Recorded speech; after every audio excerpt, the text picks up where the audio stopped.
पुराणों के अनुसार नंदी असल में शिलाद ऋषि के पुत्र थे और शिलाद ऋषि थे ब्रह्मचारी।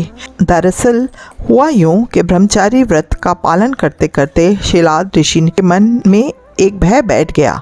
भय था कि बिना संतान उनकी मृत्यु के बाद उनका वंश समाप्त हो जाएगा।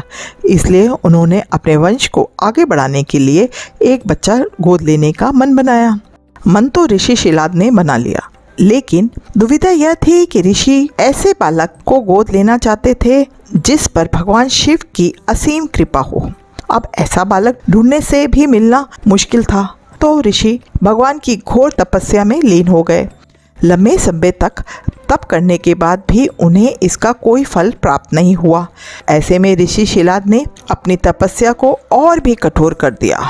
काफी समय से कठोर तप करने के बाद आखिर भगवान शिव प्रसन्न हुए और उन्होंने ऋषि शिलाद को दर्शन दिए।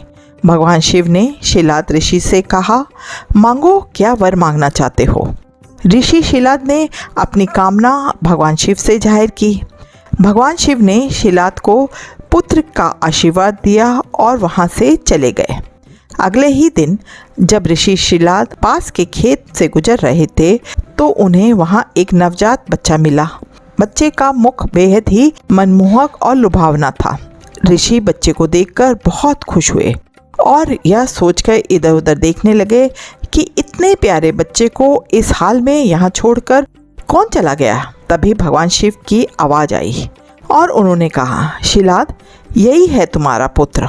अब तो ऋषि शिलाद की प्रसन्नता का कोई ठिकाना नहीं था। वह उसे अपने साथ अपने घर ले आए और उसका लालन पालन करने लगे। देखते देखते नंदी बड़ा हो गया। एक दिन ऋषि शिलाद के घर पर 2 सन्यासी आए। ऋषि शिलाद की आज्ञा से नंदी ने दोनों सन्यासियों का खूब आदर सत्कार किया, उन्हें भोजन कराया। ऋषि शिलाद के घर मिले इस सेवा के प्रभाव से दोनों सन्यासी अत्यधिक प्रसन्न हुए। उन्होंने ऋषि शिलाद को दीर्घ आयु का आशीर्वाद दिया, लेकिन नंदी, जिसने उनकी इतनी मन से सेवा की थी, उसके लिए एक शब्द भी नहीं कहा। सन्यासी द्वारा ऐसा किए जाने पर ऋषि शिलाद को आश्चर्य हुआ। अपनी जिज्ञासा को शांत करने के लिए शिलाद ने सन्यासियों से ऐसा करने की वजह पूछी। तब सन्यासियों ने बताया कि आपके इस पुत्र की आयु बहुत कम है, इसलिए हमने इसे कोई आशीर्वाद नहीं दिया। नंदी ने सन्यासियों की यह बात सुन ली। नंदी ने अपने पिता से कहा, आपने मुझे स्वयं भगवान शिव के आशीर्वाद से पाया है, तो मेरे इस जीवन की रक्षा भी भगवान शिव ही करेंगे। आप इस बात की बिल्कुल भी चिंता ना करो।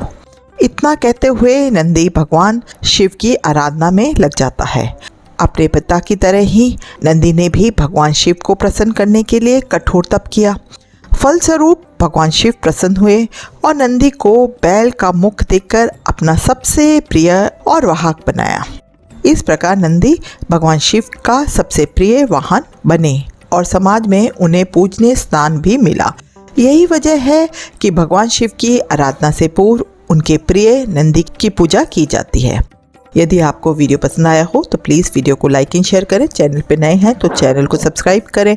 चलिए मिलते हैं आपसे किसी और वीडियो में। तब तक के लिए राम राम, शब्बा खैर, अपना ध्यान रखिएगा।